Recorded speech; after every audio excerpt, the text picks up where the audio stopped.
জেনে শুনে কেন একজন জীবিত মানুষকে মৃত দেখিয়ে মামলা করলেন। মামলায় বলা হচ্ছে উনি মারা গেছেন, কিন্তু পরে শোনা যাচ্ছে যে না, উনি মারা যান নাই, অন্য কোথাও।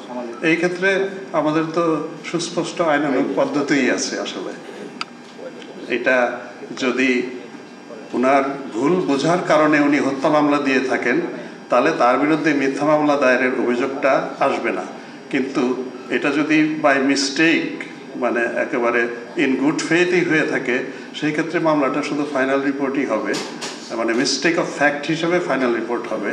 কিন্তু বাদের বিরুদ্ধে আবার এই পুনরায় 211 ধারায় প্রসিকিউশন হবে না। কিন্তু উনি যদি ইচ্ছা করে করে থাকেন, তাহলে কিন্তু আইনে বলা আছে যে 211-তে আবার তাকে বিচারের মুখোমুখি হতে হবে, যে আপনি জেনে শুনে কেন একজন জীবিত মানুষকে মৃত দেখিয়ে মামলা করলেন। এটাই আইনের ধারাটা। এখন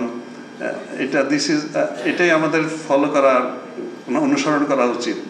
তা আমরা এভাবেই চেষ্টা করব করতে আর কি। আর দ্বিতীয় অংশটা হচ্ছে, যাদেরকে আসলে আদালত যদি জামিন দিয়ে থাকেন অথবা তাকে খালাস দিয়ে থাকেন, আদালতের যে রায়টা সেটাই তো হচ্ছে আপনার চূড়ান্ত।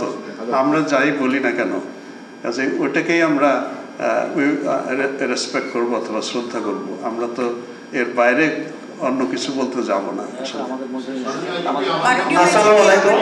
আমার নাম সামিহা, আমি এএফপি তে কাজ করি। আমার দুটো প্রশ্ন ছিল, ওটার সঙ্গে একটু সম্পূরক। সেটা হচ্ছে যে এর আগে আনসারুল ইসলামের নেতৃস্থানীয় ব্যক্তি সৈয়দ জিয়াউল হককে ধরিয়ে দেওয়ার জন্য পুলিশ সদর দপ্তর থেকে পুরস্কার ঘোষণা করা হচ্ছে।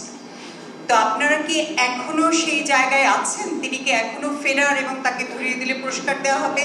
তিনি কি শীর্ষ জঙ্গি হিসেবেই আপনাদের খাতায় আছেন কিনা? এটা হচ্ছে আমার প্রথম প্রশ্ন।